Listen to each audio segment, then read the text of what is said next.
à tous, c'est Falco. Aujourd'hui on se retrouve pour une page de scrap. Alors c'est une page de scrap avec une photo unique.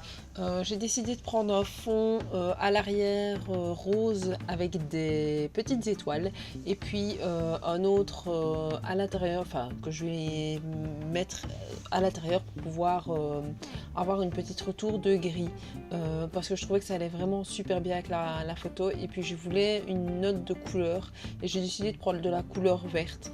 Maintenant il n'y a pas du tout de vert dans la photo, mais voilà, j'avais vraiment envie d'utiliser cette couleur là parce que je trouvais qu'elle donnait bien avec les feuilles. Donc voilà, et puis surtout avec la déco que je voulais y mettre, je voulais mettre des petites feuilles par-ci par-là, donc c'est pour ça que je trouvais que le vert allait vraiment bien pouvoir ressortir sur cette photo là. Donc c'est une photo de mes deux filles comme vous voyez là, la grande qui tenait la petite et la petite ne coopérait pas, donc voilà. Là j'ai fait un petit test avec une ancienne encre mais ça n'allait pas bien, donc j'ai changé d'idée et je l'ai fait tout compte fait en noir. Donc j'ai fait d'abord un premier sur un papier gris, donc une petite bordure, et puis avec le tag gros câlin. Puis là je vous montre que j'en ai refait, vous vous décidez bien maintenant pourquoi. Donc voilà, une fois que j'ai fait ça, j'ai coupé donc mon tampon comme il faut, donc en faisant à chaque fois attention au bord. Parce que j'ai pas de dice qui va avec celui-là, donc voilà. J'ai mis mon petit tag gros câlin en dessous. Et puis j'ai imprimé mon journaling que j'ai fait à l'ordinateur comme d'habitude. À chaque fois que je fais un journaling, je le fais comme ça. Et puis j'ai coupé des petites bandes d'1,5 cm pour pouvoir les mettre, mais je me suis rendu compte que ça n'allait pas comme je voulais après pour faire ma page. Donc j'ai collé, je sais pas ce qui se passe, j'ai un truc de collant qui ne va pas et je me suis rendu compte en fait après qu'il était vide. Donc voilà, je sais pas pourquoi ça voulait pas aller. Et donc voilà. J'avais encore envie de faire en dessous un petit peu de texte, donc pour ça j'ai utilisé une encre Distress et on le voit pas beaucoup mais c'était pas l'idée que ça ressorte fort, je voulais juste que ce soit un petit peu marqué. Donc voilà, j'ai mis ma photo et tout le reste en 3D, donc je les ai collés les uns sur les autres parce que je savais comment ça devait arriver. Et donc voilà, ça fait un petit peu de relief sur ma page. Pareil pour ma feuille, elle va tenir entre guillemets la photo, la raplatir un peu sur la page et je trouve que ça donne un effet un peu stylé sur cette page là. Alors ici je me suis rendu compte donc que mes papiers étaient beaucoup trop gros et que j'arrivais pas à les mettre comme j'en avais envie, ça n'allait pas, donc je les ai fait un tout petit peu plus petits et je vais les coller à un autre endroit que ce que j'avais pas imaginé à la base. Donc voilà, c'est ce que je t'arrête de faire au fur et à mesure, je recoupe mes petits papiers pour que ça aille sur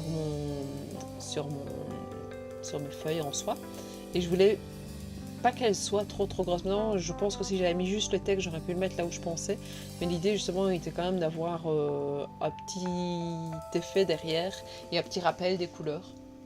Donc voilà, il y a juste un papier différent pour un endroit.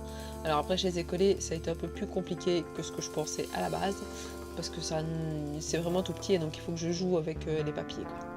Alors ensuite j'ai mis deux petits espèces de rubans prédéfinis, déjà préfaits sur le dessus, et je l'ai fait de rappel.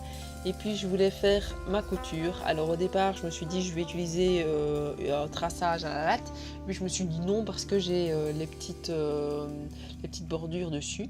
Donc je vous ai pas tout mis parce que je pense que j'ai bien mis 1 heure à faire ma couture. Là, vous voyez d'ailleurs que j'ai passé une grosse partie, mais je voulais quand même vous montrer une partie, donc vous allez voir après, c'est vraiment une ligne toute droite en fait, toute simple, mais quand on regarde le derrière de ma feuille, ça ne ressemble strictement à rien. Je ne suis pas douée pour faire de la couture, voilà, mais j'ai adoré le faire. Donc là je vous montre le rendu final avec le focus qui s'est pas super bien fait, donc c'est pour ça que je suis passée à plusieurs moments.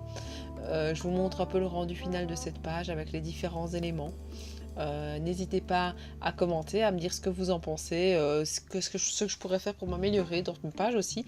Franchement je suis preneuse parce que j'aime bien avoir vos petits rendus, ça me permet moi de m'améliorer et ça me permet de voir ce que je pourrais encore faire pour que ce soit encore plus joli.